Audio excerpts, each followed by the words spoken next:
下面请允许我先介绍一下Fred 先生。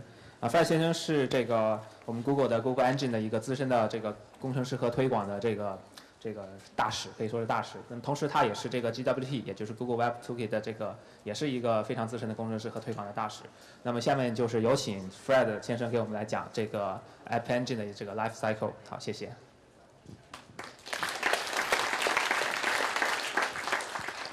Thank you.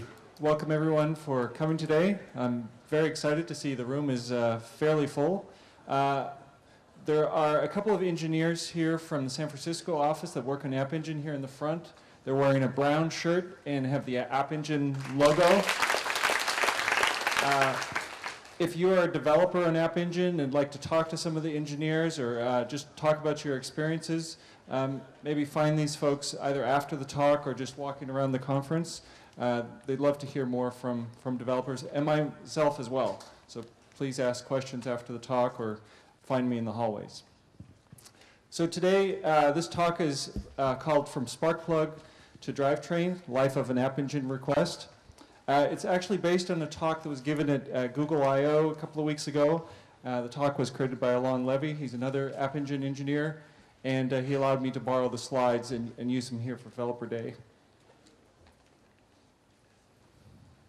So first, what this talk is not about, in case you want to move to a different room, it's completely okay if you find another talk more interesting. We're not going to tell you how to write an App Engine application. I'm not going to provide any code examples, and there's no programming language specific material, so there's no Java or Python in this particular talk. There's another App Engine talk later in the day, which will have lots of code examples. What we will cover is kind of an overview of the App Engine platform and help you understand the components in the stack and explore some of our design motivations for building the App Engine platform. And specifically, I want to talk about what this means for your applications. So here's our agenda for today. We're going to talk about design and scalability, not just on App Engine, but for web platforms in general. We're going to talk about specific design motivations that we had, and then we're going to walk through specific requests on App Engine. We're going to talk about static content, so pages that don't change, images and things like that, CSS files.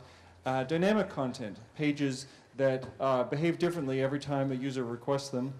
And then we're going to look at requests that use APIs, App Engine APIs. We're going to do a recap of our design motivations after we've reviewed those requests. And then I want to take a look at App Engine numbers. So let's start. How to design for scale and reliability. What we've done with App Engine is we have a set of front-end servers. And requests from end users come in, the browser sends out a request, and it hits the front-end servers. Those perform load balancing and direct those requests to the app servers. The app servers are where your code lives. This is where the web application that you've written actually runs. In addition, there is an app master which manages the different applications as they're scheduled onto the app servers and informs the front end about those applications. There's a separate set of infrastructure for serving up static files, and there's a number of APIs on the back end. Here at a high level you see the App Engine stack, and we're going to talk about the different parts of this in a lot more detail later in the slide. But this is the overview that you have. Requests come in on the left, go to the front end servers, the dynamic requests to the app servers, static files below, and then the APIs. I want to share with you another slide. This is from a different talk given by Brad Fitzpatrick in 2007, where he talks about LiveJournal, a blogging site, and how he scaled that site up and some of the issues they ran into and how they architected the site for scale. And this looks like a fairly complicated site that you might find. Maybe it looks something like the enterprise architecture diagrams that you have. But if you look at it a little more closely, you see that, in fact, this looks maybe a little bit like App Engine. There are front-end servers. There are application servers. There's Memcache for API. There's database storage that's partitioned. and there's dedicated static file servers. So the diagram that we had for here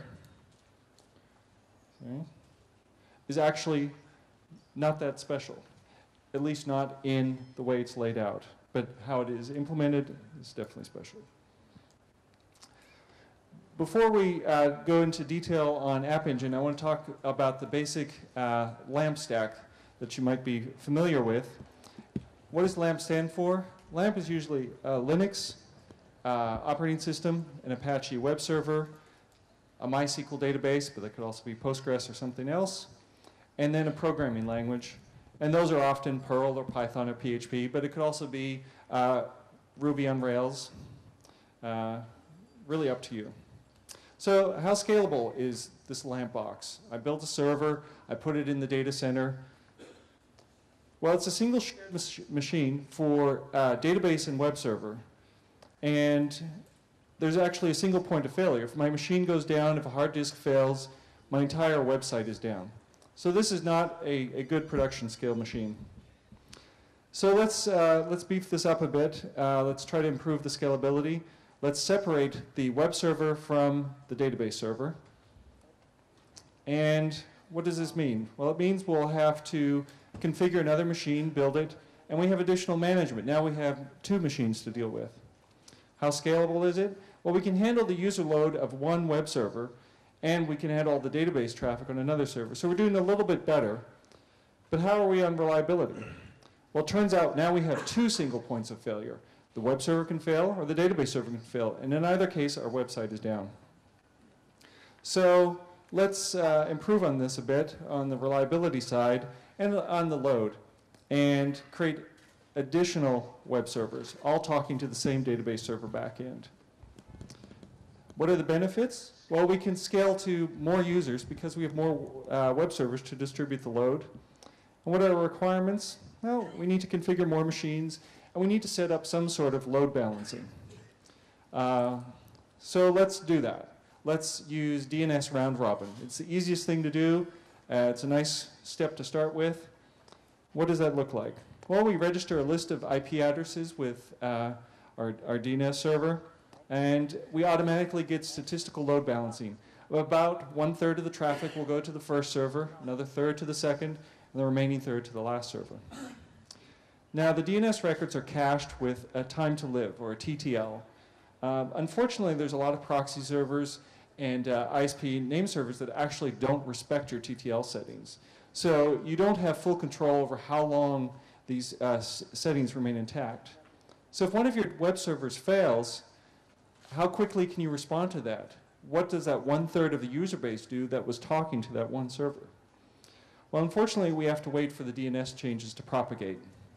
And we don't know how long that is because the TTL is not fully under our control. So we need to do something else. How scalable is it? Well, we can add more web servers as we need to. We can add 5, 10, 20.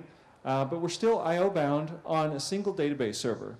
So we can't handle a lot of dynamic traffic that involves database connections. How reliable is it? Well, we can't directly, quickly redirect traffic from one server to another, and the database is still a single point of failure. So we're going to use a reverse proxy. This is something that we set up. It's kind of a more sophisticated way of managing traffic, but it's under our control.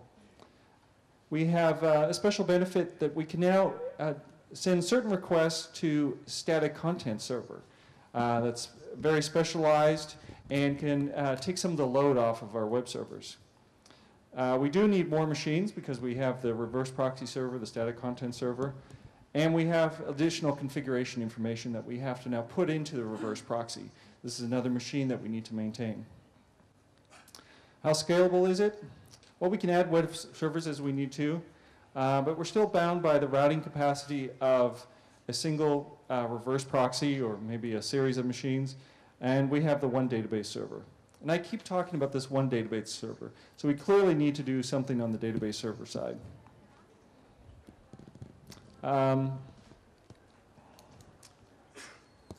So let's introduce master-slave replication.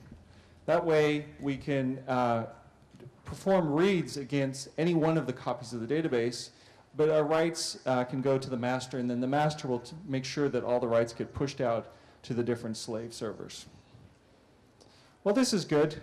We get better read throughput immediately, and it's transparent to the application. So I have no code changes on my website, but my database administrator is going to have to make quite a few configuration changes on the database server, and he has more work to do there. We have even more machines now. So now we already have a number of web servers, we have a reverse proxy, static content serving, and we have a set of database servers, a master and a slave. And we've configured those to do the replication. We're still doing backups, so it's starting to be quite a bit of work by now. So what are masters, database, slave? Is that a good model? Can that scale up? Well, when you have, say, a situation in which you have 500 reads and 200 writes per second, and you split that into a master-slave configuration, we can take the 500 reads and split that across 2 different servers. Well, that's great.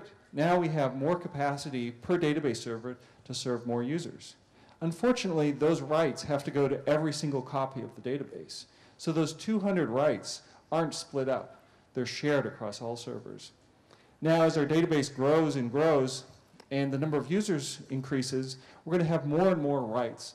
And eventually we get to a point where we have a large number of slaves, but lots of writes. And then we're filled up. We only have a few reads per each database server, but the writes are taking up all the computational capacity, the I/O capacity of our database servers. And we've kind of reached a limit to how far we can scale. How reliable is this? Well, the master is still a single point of failure for writes. The master can also die before replication happens. So if I commit a transaction to the master, and then the master dies, that data may be lost. So let's do something different. Let's take it to the next level. Let's introduce partitioned databases so that some of the data lives here, some of the data lives there, some of the data lives there, and that if I'm writing data for any particular transaction or any particular user, I only need to access that particular database. And that way, there's not a single point of failure for the entire database platform. What are the benefits? Well, I can increase both the read and the write throughput. I can finally split those writes across multiple servers. Requirements? Well, I need even more machines now than before, and there's lots of management. Maintaining a farm of partitioned database servers is tricky business. You need full-time database administrators. There are servers to keep alive. There's patches to put on. This whole website is now looking like a lot of work. We probably had to change the data model as we went to a partitioned database. We can't query easily across databases. We can't do joins from one database server to another database server. And so we had to rewrite some of our queries in the application. We probably had to replicate core tables, lookup tables, and things like that. Shared data had to be pushed to each of the servers, whereas other data, user data, had to be sharded or partitioned across database servers. So life is more complicated for me as a developer. It's more complicated as a system administrator, as a database administrator. So why not use Google App Engine? We take care of a lot of these problems for you. You see there the data store is a little box with a green table on top of it. That's quite a simplification for the distributed database that we provide you, which I will talk about more. So I want to segue now into design motivations. What led us to build Google App Engine platform the way it is today? What are some of the things that went into the thought process as we developed it? Well, first of all, we wanted to build on existing Google technology. There's a lot that needs to go into building a scalable web hosting platform. And anything that we can reuse from other teams within Google, existing services that are tried and tested, that saves us time and can allow us to put more effort into the App Engine platform. So we definitely want to reuse the stuff that's out there. We wanted to provide an integrated environment, not only for us, where we can manage a single platform that hosts all your web applications, but an integrated environment for you, so that you're not chasing down error logs here and access logs there and trying to correlate them and figure out when this user got an error message on their screen, what log message on what server, what SQL statement was being executed. These are things that you can spend a lot of time on when you have a standard stack. We wanted to make sure that was very easy. We wanted to also encourage small per request footprints. It allows us to build a more scalable platform, but it also helps your application because it allows you to use the resources more efficiently, and it allows you to serve more users with the same number of resources. In the same way, we wanted to encourage fast and efficient requests. The more efficient your requests are, the more users you can serve, the more quickly you can serve them. And we wanted to make sure that there was absolute isolation between applications. We don't want application from one user to affect that of another developer. And we want to make sure that our applications are not affected by yours and your applications are not affected by ours. Finally, we wanted to encourage statelessness and specialization. Statelessness allows you to scale. It also allows you to do things like recycle servers easily without affecting the end user. It really makes it flexible how you can scale your platform. We can schedule additional processes onto machines when more users come to your website, and then we can quickly reallocate those resources to another website when fewer users are coming to yours because maybe the time of day or an event related to your site is no longer underway. Oh, sorry, and one more. We want to require a partition data model. Anything we do at Google needs to scale, and the only way to provide a very scalable data store is to make sure that it's partitioned, that not all your data has to live in one place, that really my data can be independent from the next user's data. So let's talk about life of an App Engine request. What does a request look like? When a user types in a URL in a browser or does an AJAX HTTP request, what happens to that request and how is it handled? Well, generally, the request travels to the nearest Google data center, and then the request is routed over the Google network to the actual data center where your application is being served at that moment. That may be geographically very far away, or that may be the same data center. But the important thing is that the Google network does not incur the same latencies as the public internet. So we actually have some important speed improvements that we get from this. We can also manage the traffic better by routing it as much as possible over the Google network.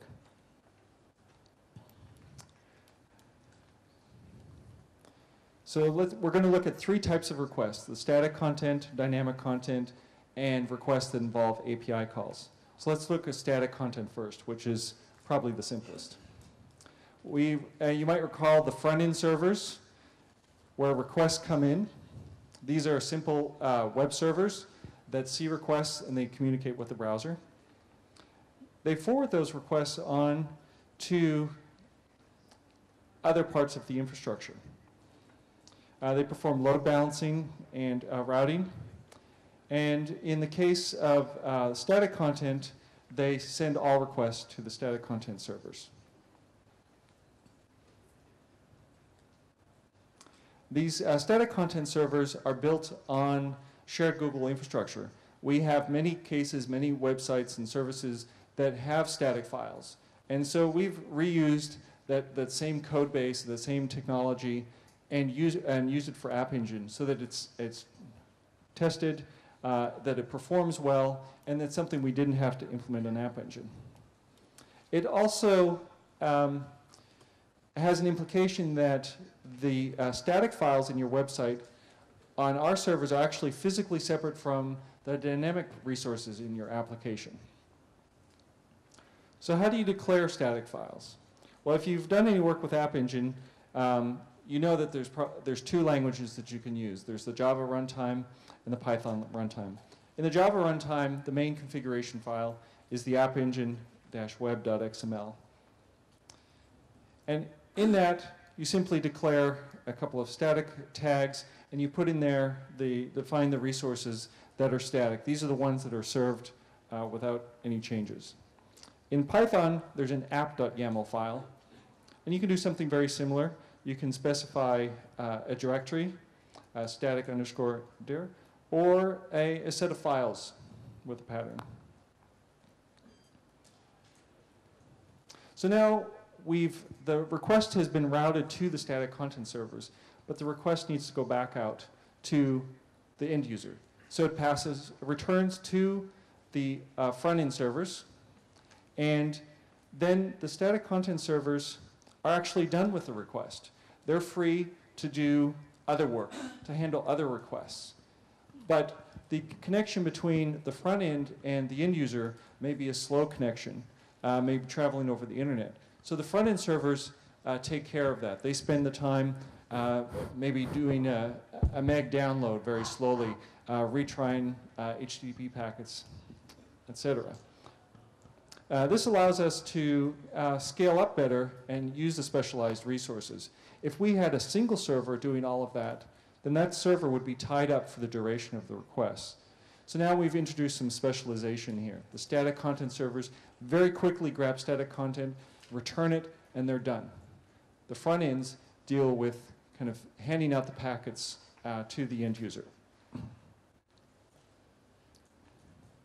So the second type of request we wanted to look a lot at were dynamic requests. And these are the most interesting ones that we've looked at so far. So we have the front three components that you recall from the first slide. The front-end servers again, this time the app servers where your code lives, and then the app master, which does some orchestration. So for dynamic requests, the front ends route the traffic to the app servers.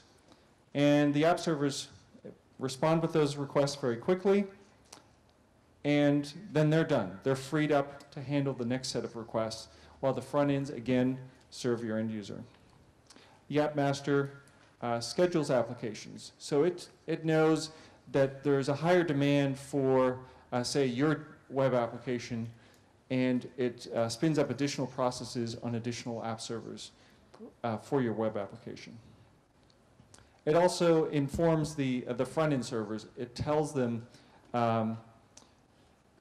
which applications are hosted on which app server, so the front ends know where to route the requests. So what does an app server do? Well, when it gets a request, it first checks for a cached runtime. Does it already have an instance of your runtime, of your code running, that it's saved off to somewhere? If it exists, then there's no initialization cost. It can immediately reuse that runtime and execute your request. So this gives you the benefit of no overhead. It then makes sure that it caches the runtime so that next time it will be able to reuse it. There's a consequence and an opportunity here.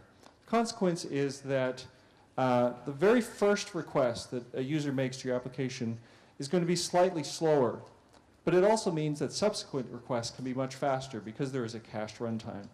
Your whole application doesn't need to be spun up every time a request comes in, only on the first request as it's on that runtime in the server. It also means that there are things that you can cache optimistically in your runtime.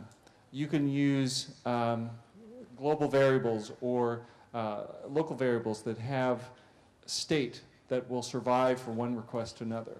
This is kind of a short-term caching that you can do per JVM.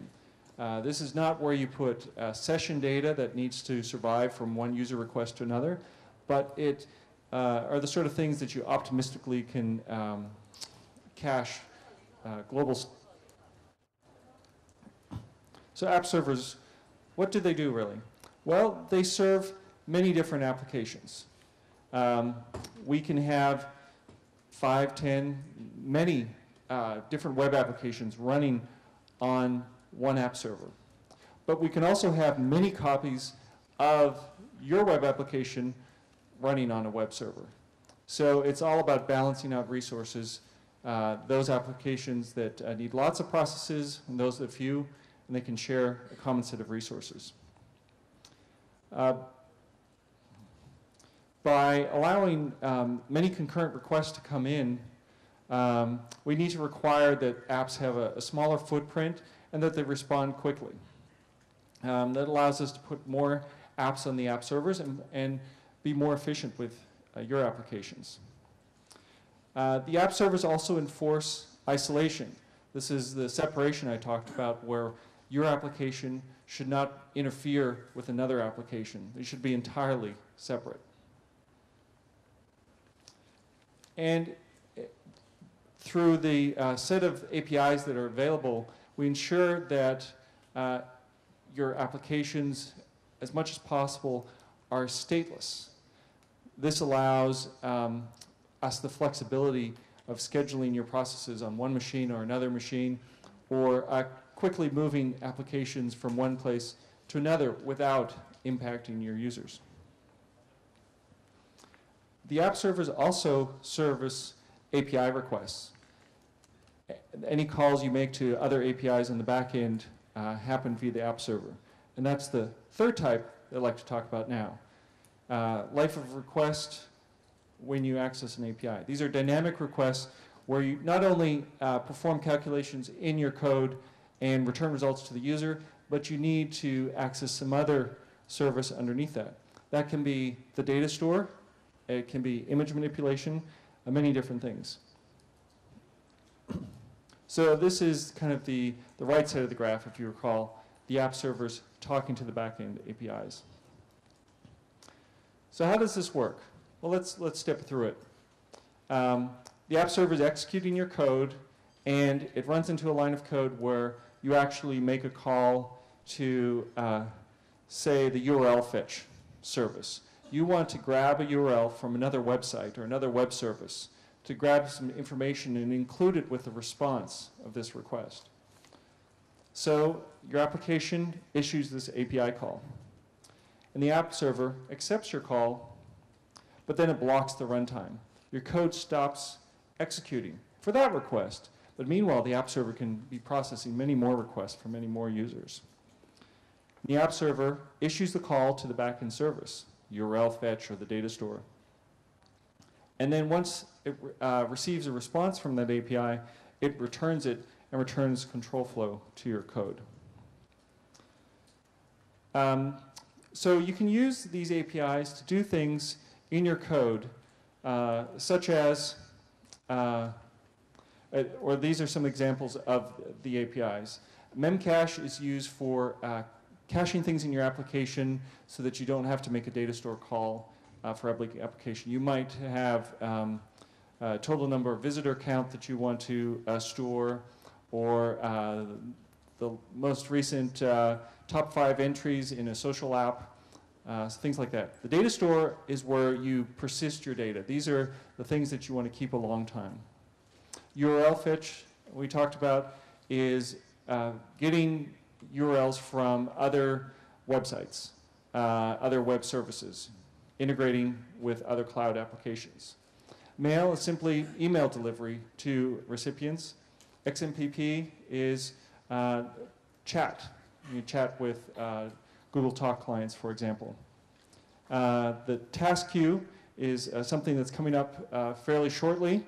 We're working on it diligently right now, and it will allow you to schedule small batches of work or large numbers of small increments of work that can be processed asynchronously. We have image manipulation, and we have a user API which is optional, which allows you to verify that the user has logged into a Google account. So let's talk about Memcache. Memcache is fairly important if you want to scale your application and not use a lot of data store resources. And in fact, it can make your application run much, much faster, which will make your users much happier. Memcache is a distributed in-memory cache. By distributed, I mean that it resides on many different machines. Facebook recently, I think, talked about the fact that they have 800 machines and they claim to be one of the largest memcache implementations. These are 800 machines that are storing a distributed cache in memory. This is not on disk, and they can be accessed through a single API. It's extremely fast because it's in memory. Think about how quickly you can retrieve something from in memory versus read it off a disk. When you read it off a disk, you have to do a disk seek, then you have to wait for the data to come, spin up under the head, and the results be returned. Memory is much, much faster. What we are using is something called Memcache G. It's very much like Memcache D, which is the implementation you might be familiar with. Both were written by Brad Fitzpatrick, but for Memcache G, he added a few other methods. These are batch methods, set multi, get multi, add multi. These allow you to do multiple updates or multiple retrievals from the Memcache API with a single RPC call. And Memcache does very optimistic caching, and I already mentioned it's very stable, robust, and it's highly specialized. It does one thing, and it does it very well, which is caching data and large amounts of it in a distributed way. So let's talk about persistent storage, how you store your data on disk. You may have heard of Bigtable, which is our base implementation for distributed storage. And in fact, there's a white paper that you can download, and you can read about the implementation details of Bigtable. But it doesn't stop there. On top of Bigtable, we've built additional layers of abstractions, and we call that the data store. This is what we use for App Engine. So with data store, your data is partitioned on day one. If you remember the LAMP stack, where you went through all these steps, and finally we got to a point where our data store was distributed, that was a lot of work to maintain it. And with App Engine, you get that for free. Day one, your data is distributed. Just the fact that you write data for 2 different users out to the database with different keys means that we can distribute them to different servers. They may be on one server, but they may be in 2 different servers, very far apart. And the more data you have, the more dispersed your data is going to be stored. But this all happens under the scenes automatically. We use explicit indexes to make for very fast reads. Everything in the data store is about fast queries and retrieving data very quickly. We don't allow long-running queries. In fact, we have no need for them. We can, you can structure your application in such a way that the data that you need is all very close together, that with often a single query you can retrieve exactly the results you need. With indexes come a cost, though.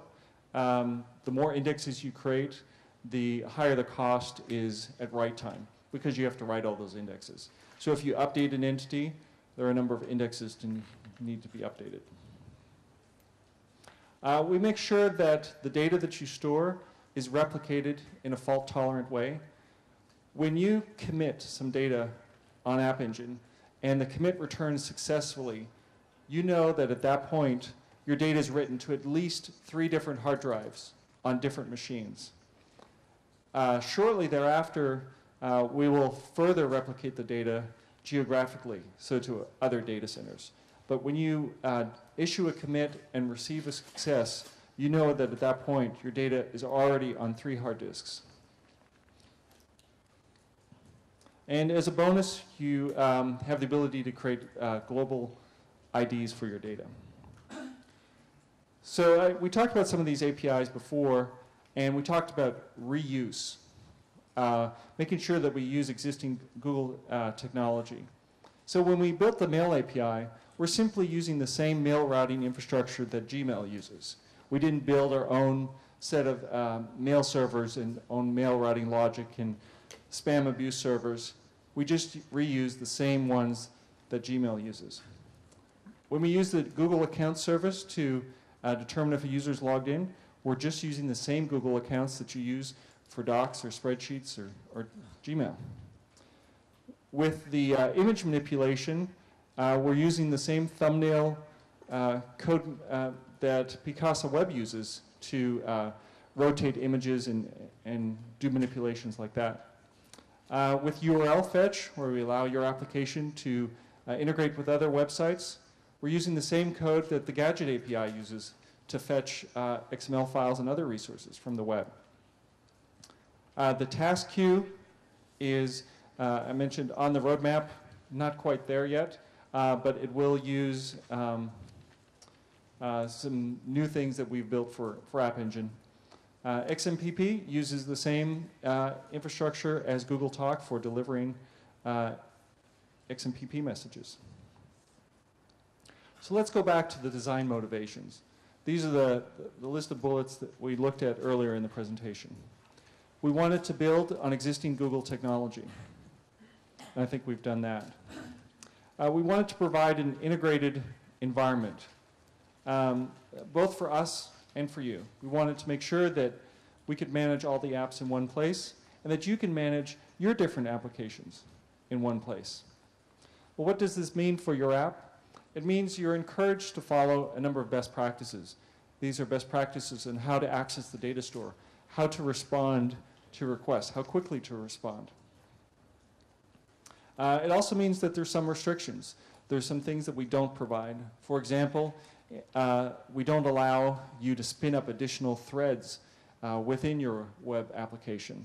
We handle many different threads for you, but we don't allow a single request to handle two different threads.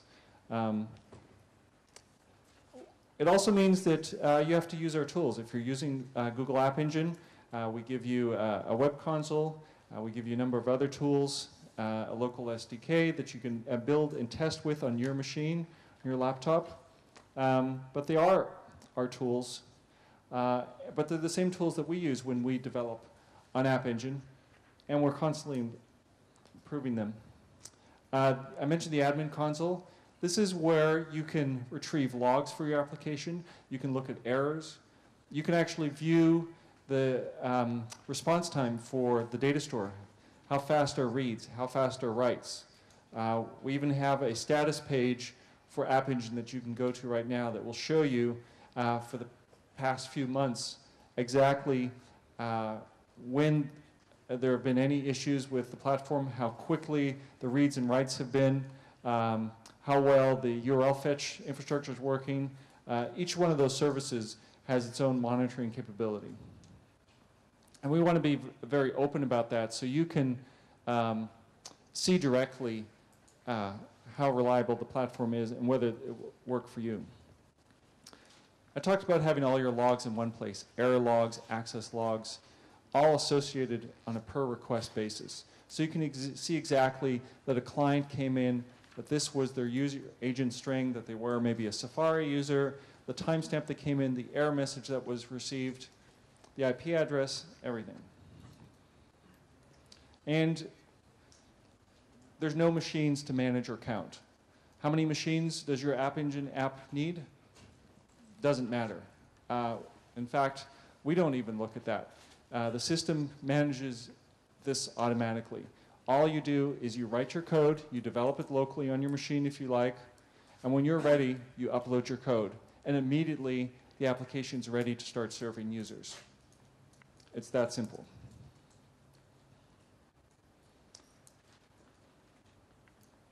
We wanted to encourage, another design motivation was to encourage small request footprints. Why is that? Well, it gives us better utilization of the app servers, which means we can serve you better. It also implies fairness. It means that when your application won't be hurt by another application that tries to use a lot of CPU resources. What does it mean for your application? Well, maybe a little bit less memory to use, and a limit on the CPU time and wall clock time. Requests have to respond within 30 seconds. But this is good for your users and ultimately good for your website. We wanted to encourage fast, efficient requests. Again, fairness between the applications, but also so that we can schedule apps very agilely. That is to say, we can add another process over here or add another 500 processes if suddenly your website gets hit with a lot of requests. We need to do that very quickly, and we need to scale both up and down. Well, what does it mean for your app? It means that to build a scalable application, you want to use caching. It also means that you have these request deadlines, that your requests have to succeed in 30 seconds. So you have to think about writing a good, scalable, responsive web application. You get a number of benefits as well. You can optimistically share state between requests. So sometimes you're able to put something in a session object or in memcache and retrieve it on the next request to make your subsequent requests faster. It can get you better throughput for your application. And you get fault tolerance. When one machine dies, another one takes over very quickly. So we also give you better utilization of resources. If your application just needs CPU time but not data store time, you're only using the CPU resources and not the data store resources. Those can be used by another application. When you had the LAMP stack and you built your own servers, you need an entire machine. If you need one more CPU, you have to get another server. So why do we maintain isolation between applications? Well, it provides safety across applications. It also provides predictability, knowing that an application can't touch another application. What does this mean for your application? Well, it means that certain system calls may not be available. For example, you can't write to the local file system. You can't write to disk. But you can write to the data store and store your information there. So it really means thinking differently about your application. Well, the benefits are, obviously, security. If you can't write to the local disk and the other web application on the same server can't write to local disk, then that application can't overwrite yours, and you're separated. We want to encourage statelessness and specialization because that allows us to have each component in the stack optimized for the work that it needs to do. So the static servers can only serve up static files, but they can do so very efficiently. The app servers can serve up dynamic requests for your application and do so very efficiently. The front ends can spend all their time talking to the browsers and doing nothing else.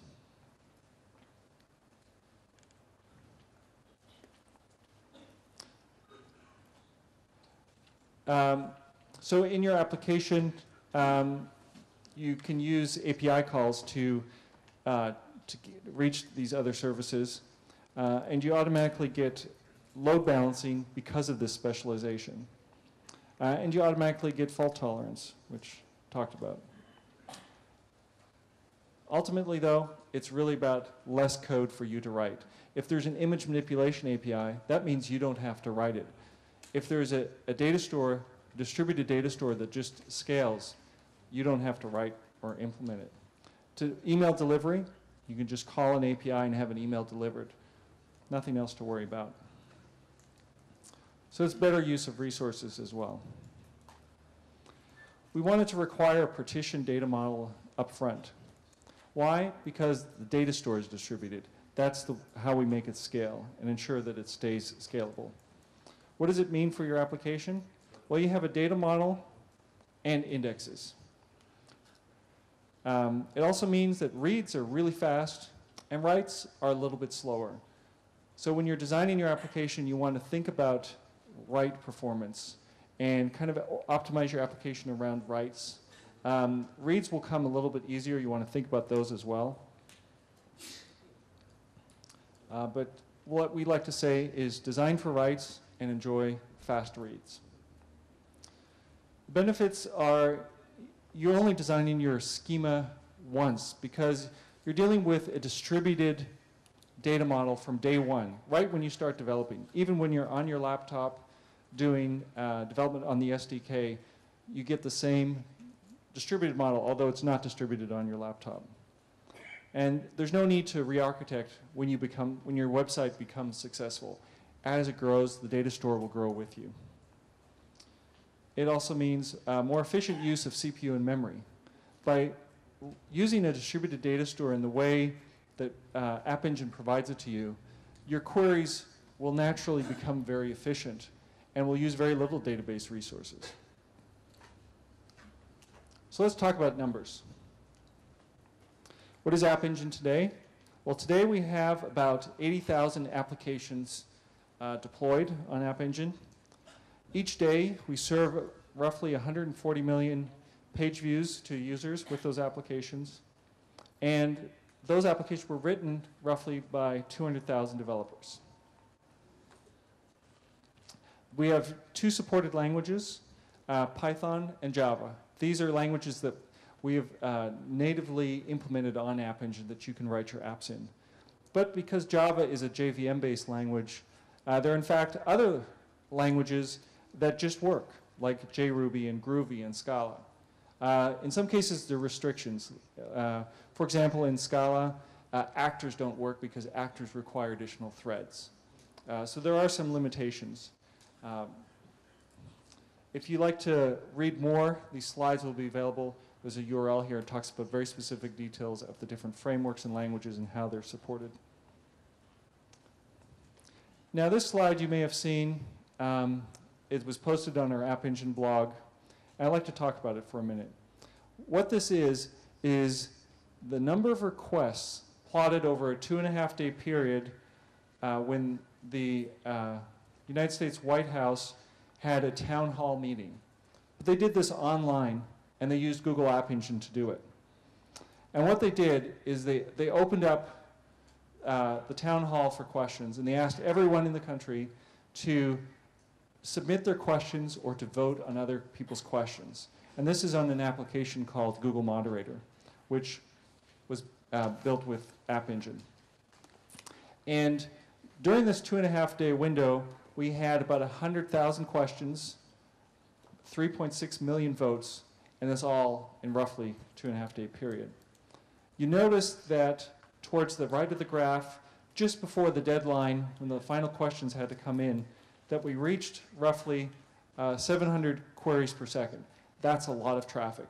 If you've ever looked at your own logs and calculated how many requests per second, you probably realize that this is a really high number. But what's even more interesting to me is how quickly this graph changed. How a couple of hours earlier, there were very few requests. And then suddenly the load spiked. What you also see is that when the town hall was announced on the CNN homepage or the Google homepage, that traffic very quickly increased as well. Now, if you were running your own website, you might be scrambling to find new servers and spin them up.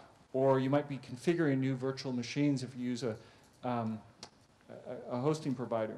But with App Engine, this just happens automatically. When more users come, the app masters schedule additional applications onto the app servers. And the front ends know about that, and they just send the request to the additional app servers. The data store is distributed, and the data just starts spreading out over more and more servers as new data is accumulated. Everything just scales dynamically and automatically. That's it for the App Engine talk. I wanted to leave you with this slide, which has a link for the App Engine documentation. And I want to leave you contact information. Feel free to send me questions afterwards.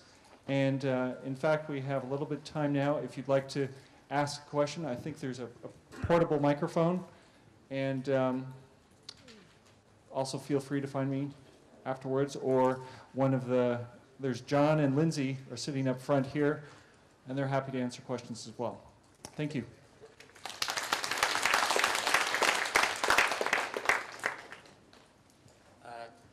大家有问题可以提问，中文也可以，我可以试着帮大家翻译，翻译不好请指正。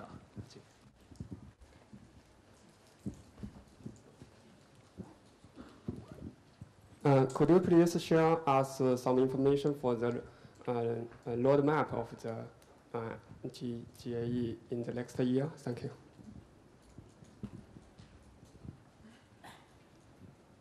So the question was about the roadmap for App Engine.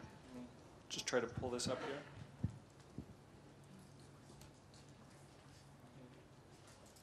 Maybe one more question. I'll find it.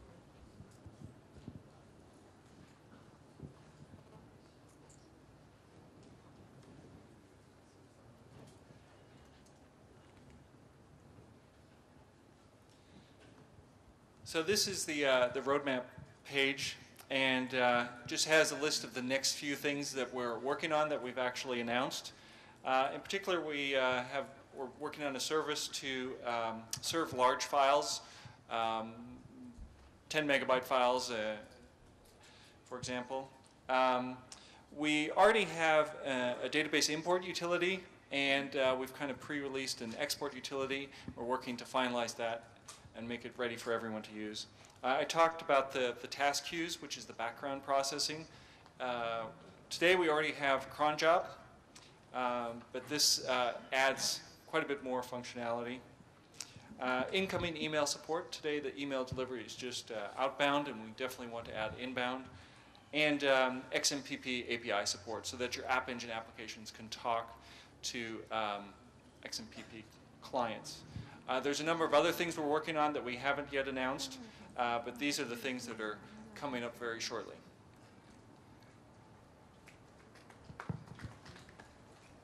Next. 下一个问题。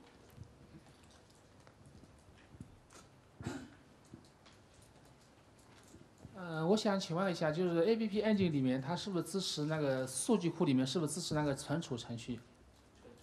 对，就 Store Procedure。另外就是它是不是支持那个 JS， 就 JavaScript？Okay, so he's asking if the App Engine have database data storage processing something, and to support JavaScript. I think 你是不是在问那个 Google Gears， 还是在问？So I think the question is, does the data store support stored procedures similar to Oracle or MySQL, Postgres have stored procedures? The data store does not have stored procedures, but you can write the logic in your web application and make API calls. So in your web application, you can have your logic and make for example, a database fetch, get some data, process it, and put. You can build triggers, but everything would happen within your application code, your web application code. The database does not have a database stored procedure language like some databases do. 回头你可以线上问一下。Okay, next question. 您好，咱们知道这个 App Engine 是由Google 给我们开发者来提供服务，然后我们开发者写了东西，再给我们最终的用户提供服务。那么会不会推出一些功能，让我们就是对最终用户收费？比如说给我们一个计费的 API， 或者开一个这种像软件商店一样的东西。谢谢。So he's asking now, App Engine is for free for developers. So do we have any we need to charge the developers the advanced service, or maybe we have like a app store for App Engine? Yeah. Okay. So App Engine today is free to get started, and will always be free to get started. Up to, we estimate 5 million page views a month. Beyond that, you have to use Google Checkout to pay for additional charges.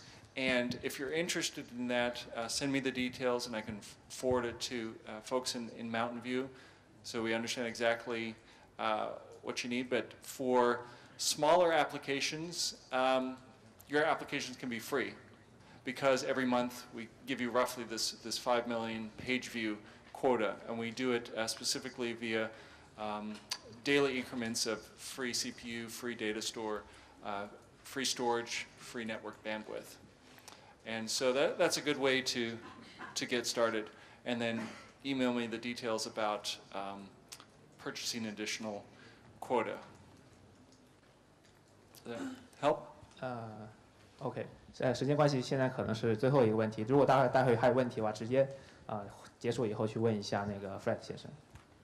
Hello, my question is simple. You talked much about the benefits of your App engine. I'm wondering, is there any disadvantages on your system? Okay. Disadvantages.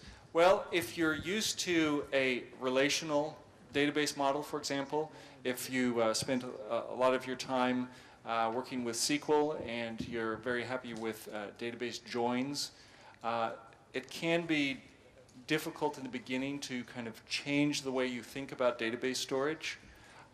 So that is something that people run into. But I wouldn't say it's particularly more difficult or challenging. It's just a different way of thinking about things. Similar to different programming languages. If you know Perl, for example, but you don't know Python, you know, there's some time involved in kind of learning a different way about programming. But it's not that Perl or Python are more difficult or easier. They're just different. And I think in the same way that data store and a relational database are just different.